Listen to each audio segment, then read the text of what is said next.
Dans l'épisode du 4 mars de Demain nous appartient, Raphaël et Martin reviennent de vacances, aux grands dents de Camille et Maud qui ont beaucoup aimé passer du temps avec leur père. En rentrant, Raphaël annonce d'ailleurs à Xavier que ses filles lui ont demandé si leur père pouvait rester chez elles. Quand Martin fait la proposition pour la politesse en étant persuadé que Xavier va refuser, il se retrouve pris au dépourvu face à Xavier qui accepte avec plaisir.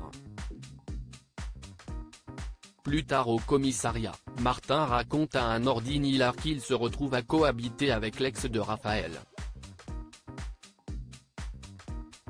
Ailleurs à 7, Damien remercie Roxane de l'avoir hébergé pendant le week-end puisqu'Audrey ne répond pas à ses messages. Roxane tente de le rassurer et ils se mettent ensuite à parler de l'enquête. Damien est toujours persuadé de la culpabilité de Laure et Roxane lui assure qu'elle fera tout pour la coincer. Au commissariat, Karim explique à Roxane qu'ils ont retrouvé le propriétaire d'une montre volée par Laure, chez qui l'infirmière se rendait pour faire des soins à domicile. Mais cette nouvelle preuve ne suffit pas à Karim qui ne veut pas lui laisser une seule chance de s'échapper.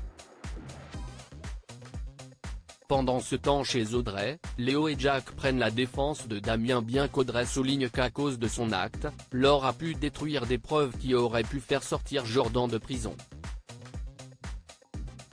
De son côté Damien décide d'aller s'installer chez sa mère et passe chercher ses affaires quand il croise sa femme. Le ton monte encore une fois du côté d'Audrey qui souligne qu'elle lui a déjà dit qu'elle ferait toujours passer ses enfants avant tout le reste. Qu'est-il arrivé alors?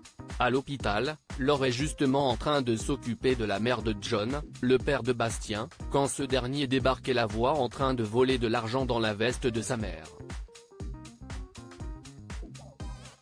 L'infirmière assure qu'elle vient de trouver cet argent et demande à John de s'excuser après ces accusations, d'autant plus qu'ils se sont déjà accrochés sur son lieu de travail. Furieux et convaincu qu'elle est coupable, John lui interdit de s'approcher de sa mère. Le soir venu au commissariat, Roxane explique à Karim qu'elle a trouvé une autre victime de Laure qui veut porter plainte.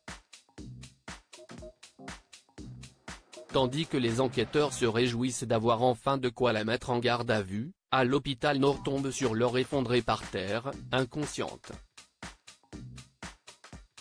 Enfin au lycée, Maud fait la connaissance de Bastien à qui elle explique qu'elle est intéressée par un garçon qui flash sur sa sœur tandis que Violette s'en prend à Liam dont la petite amie ne cesse de parler de la situation de Jordan à tout le monde.